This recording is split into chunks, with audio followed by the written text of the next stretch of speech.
हिंदू संगठनों ने टंकी चौक पर उग्र प्रदर्शन भी किया है। गौवंश का शव रखकर चक्का जाम किया गया। आरोपियों पर कड़ी कार्रवाई की मांग की जा रही है। 3 गायों को जहर देकर मारने का आरोप लगाया गया है। आरोपियों पर कड़ी कार्रवाई की मांग को लेकर चक्का जाम किया गया है।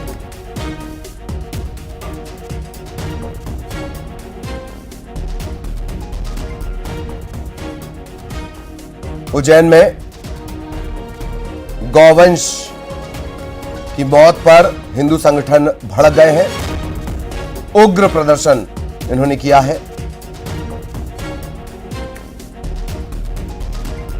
ये कह रहे हैं कि जहर देकर इन्हें मारा गया। 3 गायों की जो मौत हुई है उन्हें जहर देकर मारा गया है। पुलिस मौके पर पहुंच चुकी है। समझाने की कोशिश की जा रही है। प्रदर्शनकारियों से बातचीत करने की कोशिश की जा रही है।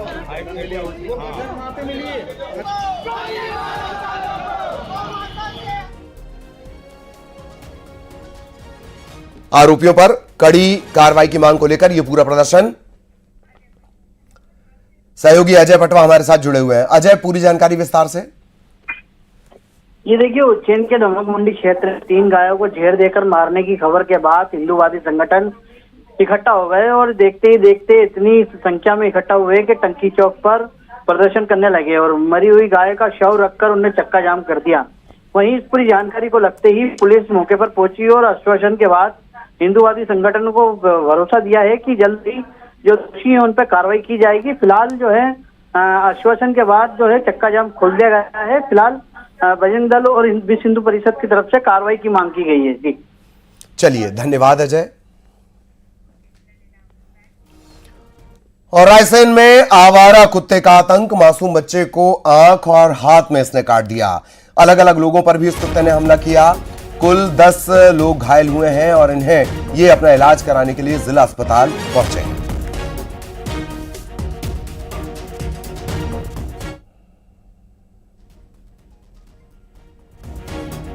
बच्चे भी आ चुके हैं और बड़े लोग भी आ चुके हैं जिनको कुत्तों ने काटा है। और हिस्ट्री ये दे रहे हैं कि सेम डॉग है। एक ही डॉग है। एक ही डॉग है।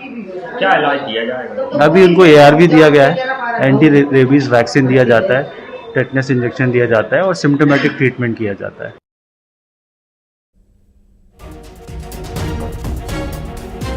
सहयोगी दिनेश हमारे साथ जुड़े हुए हैं। दिनेश, पूरी जानकारी। बिल्कुल, मैं आपको बता दूं, रायसेन जिला मुख्यालय का एक पूरा मामला है जहां पर कुछ अलग अलग कॉलोनियों के जो रहवासी हैं उनको यहां पर आवारा कुत्ते ने अपना निशाना बनाया है। हालांकि इस मासूम बच्चा है ललित, छोटा सा, उसकी आंख में यहाँ पर गंभीर चोट आई है। उसको देखकर बड़ा दुख हो रहा है तस्वीर को देखकर। लेकिन जिस तरीके से आवारा कुत्तों का यहाँ पर आतंक देखा जा रहा है कि कुत्ता एक ही कुत्ता यहाँ पर कई लोगों को यहाँ पर शिकार बनाता है, तो क्यों ना नगर पालिका ऐसे कुत्तों के जो आवारा कुत्ते, हमने देखा है कई जगह से ऐसी घटनाएं सामने आती है जो आवारा कुत्तों के मासूम बच्चे शिकार होते हैं, कई लोग शिकार होते हैं। वही हाल यहाँ पर रायसेन जिला मुख्यालय पर देखने को मिल रहा है। इसके बाद अब यहाँ पर नगर पालिका का जो अमला है वो यहाँ पर एक्टिव हुआ है। लेकिन इस दौरान जो घायल व्यक्ति हुए हैं, जो कुत्ते के यहाँ पर काटने थे, वो जिला अस्पताल पहुंचते ही प्राथमिक उपचार यहाँ पर कराया जा रहा है। लेकिन बड़ा ही यहाँ पर दुखद घटना है कि एक मासूम बच्चा अभी इसकी चपेट में आया है। ललित, चलिए, धन्यवाद आपका इस तमाम जानकारी के लिए। और बिलासपुर में 2 शिक्षकों पर गाज गिरी है। लंबे समय से स्कूल से गायब रहने पर यह एक्शन लिया गया है। इसमें एक टीचर को बर्खास्त किए जाने की भी खबर है।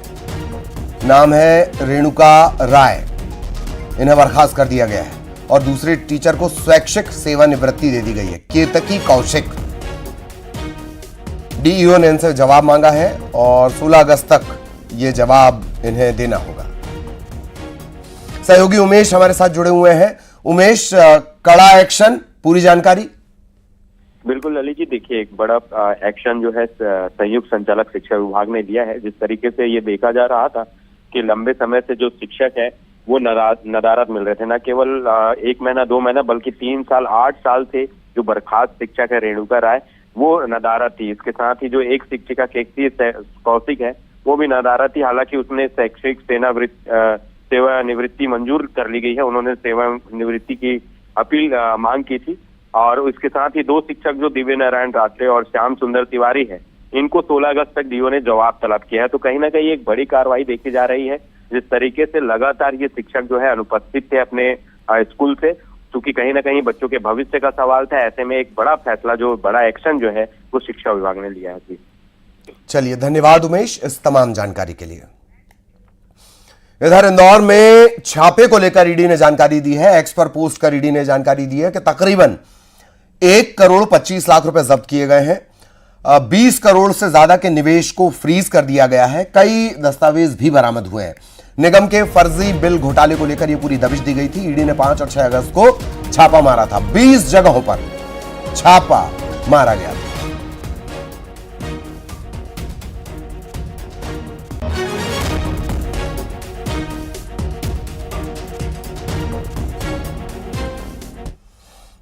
इधर ग्वालियर में 17 साल की छात्रा से दुष्कर्म का मामला सामने आया है। छात्रा का जो फ्रेंड था, सोशल मीडिया के जरिए जो उसका फ्रेंड बना था, उसने होटल में कोल्ड ड्रिंक में नशीला पदार्थ पिलाकर इससे दुष्कर्म किया, यह आरोप है। छात्रा के अश्लील वीडियो भी इसने बना लिए हैं। वीडियो वायरल करने की धमकी देकर इसे ब्लैकमेल कर रहा था। पीड़ित छात्रा ने विश्वविद्यालय थाने में शिकायत की। इसके बाद आरोपी सुमित परिहार पर पॉक्सो और दुष्कर्म का केस दर्ज कर गिरफ्तार किया गया है। मोबाइल भी जब्त कर लिया गया है, उसकी भी पड़ताल की जा रही है। उसकी रिपोर्ट पर से दुष्कर्म आईटी एक्ट व पास्को एक्ट का अपराध पंजीबद्ध किया गया। प्रकरण में विवेचना की जा रही है। आरोपी को गंभीरता को देखते हुए आरोपी गिरफ्तार किया गया और गिरफ्तार कर माननीय न्यायालय के समक्ष पेश किया जा रहा है और प्रकरण के संबंध में जो मोबाइल वगैरह वो सब जब्त किया जा रहा है। इधर जबलपुर में बीजेपी पार्षद पति की गुंडागर्दी का मामला सामने आया। मामूली बात पर एक युवक की इसने जमकर पिटाई कर दी। इसका वीडियो भी सामने आया है और इसमें नजर आता है कि किस तरीके से युवक को घसीट कर पीटा जा रहा है। इस दौरान युवक के पिता रहम की भीख मांगते रहे और वहीं बीजेपी पार्षद पति और उसके गुर्गे पिटाई करते रहे। आरोप यह कि जब पीड़ित थाने में शिकायत के लिए पहुंचा तो पुलिस ने एफआईआर तक नहीं लिखी। आरोपी हनुमान ताल के संत रविदास नगर के पार्षद का पति है। बताया जा रहा है कि सड़क पर फैली निर्माण सामग्री में पैर लगने से भाजपा पार्षद पति बिफर गया। 4-5 गुर्गों के साथ मिलकर उसने पीड़ित अमन चौधरी की पिटाई कर दी। मारपीट में गंभीर रूप से घायल हो गया है। अमन का आरोप है कि बीजेपी पार्षद माधुरी सोनकर के पति राजेश सोनकर ने शिकायत करने पर गंभीर परिणाम भुगतने की धमकी दी है। पीड़ित के साथ शिकायत करने पहुंचे भीम आर्मी ने 7 दिन के अंदर कार्रवाई न होने पर आंदोलन की चेतावनी दे दी है।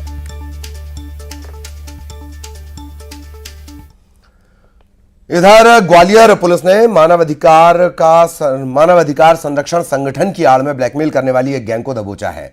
गैंग के सदस्य एक ब्यूटी पार्लर पर 50,000 की वसूली करने पहुंचे थे।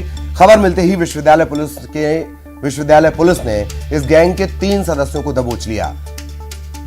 इन लोगों के पास से आईडी कार्ड भी मिले हैं। एसपी धर्मवीर सिंह यादव ने बताया कि इनसे पूछताछ की जा रही है। मोबाइल डाटा के आधार पर बाकी वारदातों का भी खुलासा हो सकता है।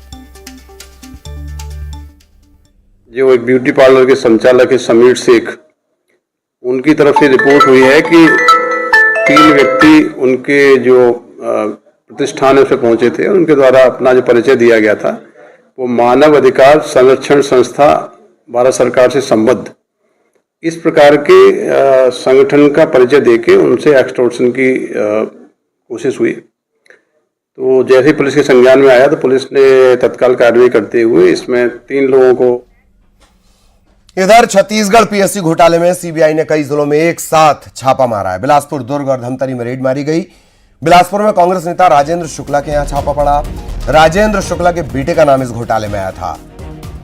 दुर्ग में पूर्व गवर्नर के सचिव अमृत खलको के यहां सीबीआई ने दबिश दी। इसके अलावा धमतरी में पीएससी के पूर्व चेयरमैन टामन सिंह सोनवानी के यहां दबिश दी गई है।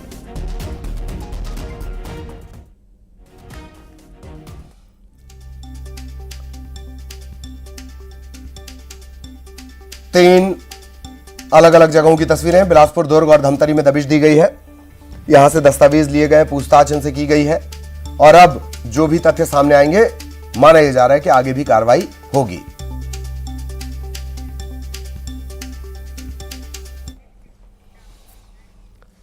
इधर सीबीआई एक्शन को लेकर सीएम साय ने कहा कि जो भी दोषी होंगे उन्हें छोड़ा नहीं जाएगा। पीएम मोदी ने विधानसभा चुनाव के दौरान जांच का भरोसा दिया था, इसे पूरा किया गया और छत्तीसगढ़ पीएससी घोटाले की जांच की जा रही है।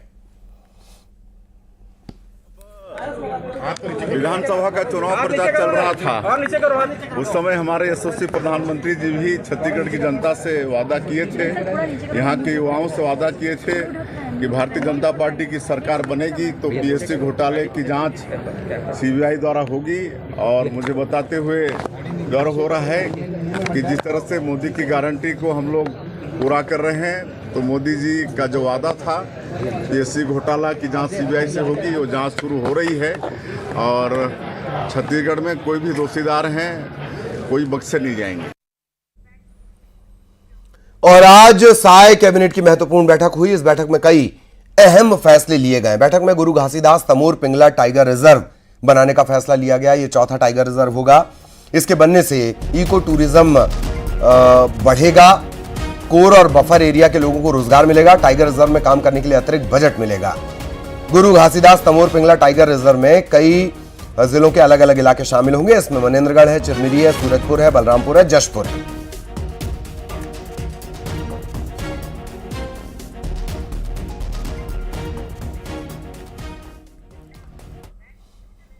मुख्यमंत्री डॉक्टर मोहन यादव ने कर्नाटक के बेंगलुरु में हिंदुस्तान एरोनॉटिकल लिमिटेड HAL के इक्विपिंग और फाइनल असेंबली का अवलोकन किया है। इस मौके पर उन्होंने कहा कि यहां आकर अच्छा लगा। यहां प्रधानमंत्री मोदी स्वयं विजिट करके गए हैं, ये गौरवशाली क्षण है। उन्होंने इस मौके पर संस्थान को मध्य प्रदेश में भी ब्रांच खोलने का आमंत्रण दिया है।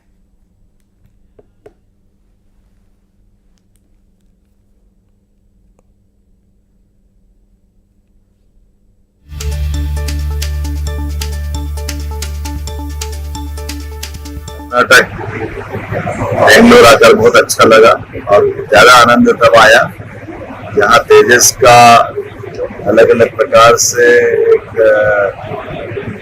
हमारे देश का जो गौरव यशस्वी प्रधानमंत्री जहाँ स्वयं विजिट करके गए हैं। और ये गौरवशाली क्षण है जो हम स्वदेशी एयरक्राफ्ट के माध्यम से हम दुनिया में अपना एक अलग धाक बनाने में सफल हुए। मेरी अपनी ओर से इस संस्थान से जुड़े सभी मित्रों को बधाई और देश के इस गौरवशाली क्षण को मैं महसूस कर रहा हूँ यहाँ आकर के। और मैं उम्मीद कर रहा हूँ कि इस प्रकार के देश के कई हिस्सों में संस्थान ने अपने निर्माण स्थल के रूप में भागीदारी की। मैं आमंत्रण देना चाह रहा हूँ और उम्मीद करता हूँ कि बहुत जल्दी मध्य प्रदेश में भी हमारे संस्थान की एक ब्रांच खुले।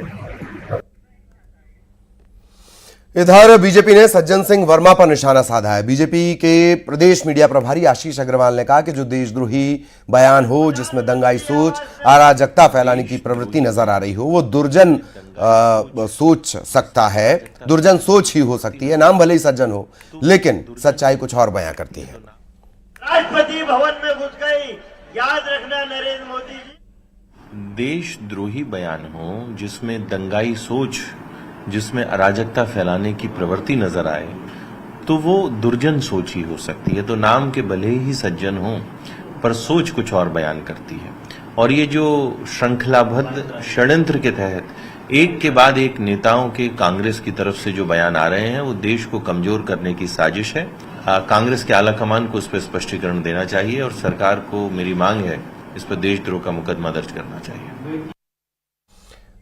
कांग्रेस के पूर्व मंत्री सज्जन सिंह के बयान को लेकर बीजेपी युवा मोर्चा ने इंदौर में हल्ला बोल प्रदर्शन किया। युवा मोर्चा के कार्यकर्ताओं ने MG रोड थाने में ज्ञापन दिया, सज्जन सिंह वर्मा पर देशद्रोह का मुकदमा दर्ज करने की मांग की। भाजपा युवा मोर्चा अध्यक्ष सौगात मिश्रा ने कहा कि जब तक FIR नहीं होती तब तक कार्यकर्ता थाने में रहेंगे। सज्जन वर्मा जैसे नेता ने अपने विचारों को अपने बयानों के माध्यम से प्रदर्शित करने का प्रयास किया है। आज उसको लेकर युवा मोर्चा इंदौर महानगर के कार्यकर्ताओं में जबरदस्त आक्रोश है और ये मध्य प्रदेश की जनता नहीं, पूरे देश के 140 करोड़ देशवासियों की भावनाओं को आहत करने वाला जो बयान उन्होंने दिया है, ये अपने आप में बड़ा घोर निंदनीय और अक्षम्य अपराध है। कुछ कांग्रेस के पदाधिकारी मूलतः सज्जन वर्मा जी के द्वारा कुछ आपत्तिजनक भाषण दिया गया है और उसी को ज्ञापन में उनके द्वारा लेख किया गया है। चूंकि हमारे भी ऑडियो वीडियो कैमरा लगे हुए थे, वो सभी चीज़ों को संज्ञान में लिया गया है, उसका परीक्षण किया जाएगा और परीक्षण में अगर कोई भी तथ्य से आते हैं तो उसमें विधिक राय ली जाएगी, उसके मुताबिक कार्रवाई की जाएगी। छतरपुर पहुंचे कांग्रेस के प्रदेश अध्यक्ष जीतू पटवारी ने सज्जन सिंह वर्मा के विवादित बयान से दूरी बना ली। उन्होंने कांग्रेस नेता और पूर्व मंत्री के बयान से पल्ला झाड़ते हुए कहा कि कांग्रेस पार्टी लोकतंत्र पर भरोसा करती है। उन्होंने ये कहा कि जो श्रीलंका और बांग्लादेश में हुआ उससे कांग्रेस पार्टी सरोकार नहीं रखती। जो श्रीलंका और बांग्लादेश में हुआ, इससे कांग्रेस पार्टी सरोकार नहीं रखती है। हम संयम से, धैर्य से और बीजेपी के लोकतांत्रिक व्यवहार को जनता के बीच में लेके जाए। धन्यवाद। मैंने अपनी बात कही कांग्रेस पार्टी की। इधर इंदौर में कांग्रेस के प्रदर्शन के दौरान पुलिस की कार्रवाई पर कांग्रेस के नेताओं ने विरोध जताया। कांग्रेस का एक प्रतिनिधिमंडल इंदौर पुलिस कमिश्नर से मिलने पहुंचा और प्रदर्शन के दौरान लाठीचार्ज करने वाले पुलिस वालों पर कार्रवाई की मांग की। नगर निगम में कांग्रेस के नेता प्रतिपक्ष चिंटू चौकसे ने आरोप लगाया कि पुलिस ने जानबूझकर प्रदेश अध्यक्ष जीतू पटवारी को निशाना बनाकर लाठियां बरसाई।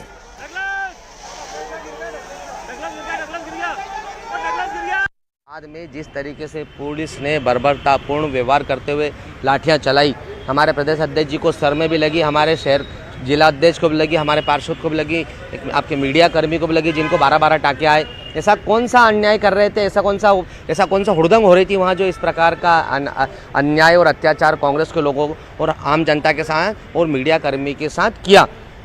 हमारा निवेदन है आदरणीय कमिश्नर महोदय से, इसी के लिए आए थे कि जो लोग जिम्मेदार हैं उन पर FIR होना चाहिए, अन्यथा कांग्रेस पार्टी रोड पर आंदोलन करेगी।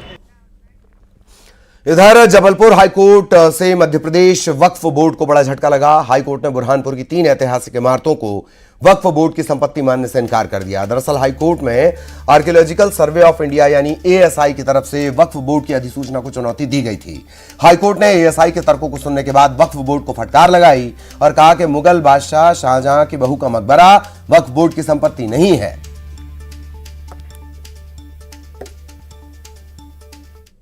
उन्होंने निर्णय लिया कि इसको चैलेंज किया जाए सुप्रीम हाईकोर्ट में।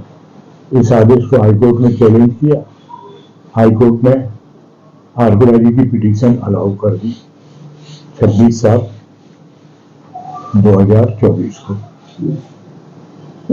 और ये डिक्लेयर कर दिया कि ये property archaeological survey of India की है और वह बोर्ड का ऑर्डर निरस्त कर दिया।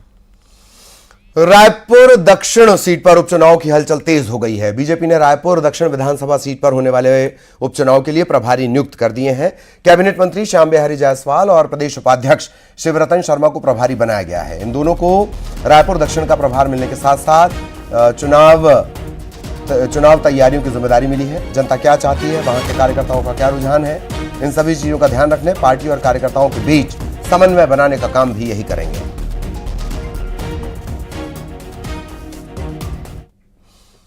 खबर अंबिकापुर से, जहां एक पति ने मामूली विवाद में पत्नी को मौत के घाट उतार दिया। शराब के नशे में कुल्हाड़ी के बेंत से पीट कर इसने मर्डर कर दिया। आरोपी को गिरफ्तार कर लिया गया है। दरिमा थाने के पुटा खर्रा डांड गांव का यह मामला है।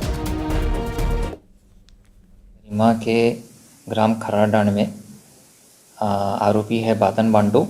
अब बातन पांडू जिसकी उम्र करीबन 56 साल, अपनी पत्नी को बोला कि बकरी चराना है। तो संबंध में पत्नी ने जो है उसके साथ में वाद विवाद किया और पति ने आवेशित होकर के जो टांगी है उसके बैस से उसकी हत्या कर दी है। इसके बाद में थाना दरिमा में अपराध क्रमांक 108/24 धारा 103(1) BNS में कार्यवाही अपराध रजिस्टर करते हुए जो आरोपी बातन पंडू है उसको गिरफ्तार करके इसमें अग्रिम विधान। मध्य प्रदेश सरकार कैटल फ्री सड़क बनाने के लिए नई पहल करने जा रही है और इसके लिए प्रदेश में जल्द 10 गौ अभयारण्य बनाए जाएंगे। गौ अभयारण्य के लिए सरकार वन विभाग और राजस्व की जमीन तलाश रही है। इसमें आवारा गोवंश को रखा जाएगा। पशुपालन मंत्री लखन पटेल ने कहा है कि इससे सड़कों पर घूम रहे निराश्रित गौवंश का बेहतर रखरखाव हो सकेगा। सरकार की इस योजना पर कांग्रेस ने तंज कसा है। चूंकि हम लोग देख रहे हैं जैसे सड़क पर गाय बहुत ज्यादा संख्या बढ़ती जा रही है, तो हम लोग चाह रहे हैं कि बड़े बड़े जगह जहां पर जंगल हमारे पास है या हमारे पास राजस्व की भूमि जहां ज्यादा उपलब्ध है, मतलब 400-500 एकड़ से लेकर 2000 एकड़ तक जहां भी हमको जितनी मिल रही है, तो जितनी लैंड हमको मिल जाएगी उतने बड़े हम वन्य विहार बनाएंगे। और वहां पर वन विभाग की हम लोग कोशिश ये भी कर रहे हैं कि जहां ऐसी जगह ली है भी हमने जो 10 कि जहां पर की फॉरेस्ट लैंड भी उपलब्ध हो। जब तक आप दूध का सही दाम किसानों को नहीं देंगे, सही नीति नहीं बनाएंगे, जब तक गायें सड़क पर रहेंगी। गौ माता के नाम पर चुनकर आना और गौ माता की सेवा करना, दोनों में जमीन आसमान का फर्क है। कमलनाथ जी की जब सरकार थी मात्र 1.25 साल की, उस सरकार के दौरान कितनी गौशालाएं खुली और अब पिछले 3.5 साल में आपने कितनी गौशालाएं खोली, अगर आप हिसाब किताब देखेंगे तो समझ में आ जाएगा।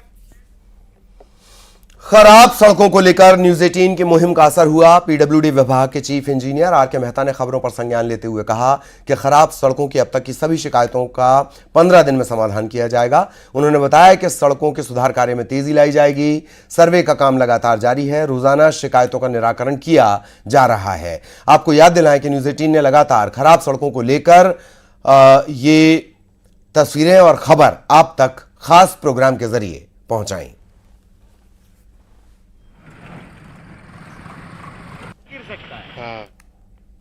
पेरिस ओलंपिक में 2 पदक जीतने वाली शूटर मनु भाकर ने सोनिया गांधी से मुलाकात की। दिल्ली में 10 जनपद आवास पर मनु भाकर सोनिया गांधी से मिली।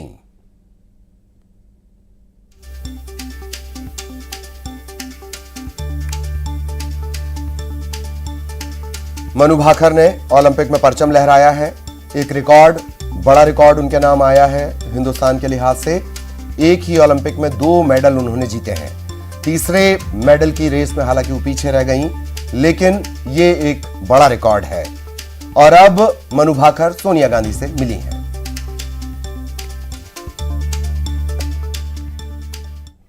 और इसी के साथ इस बुलेटिन में इतना ही। खबरें जारी रहेंगी।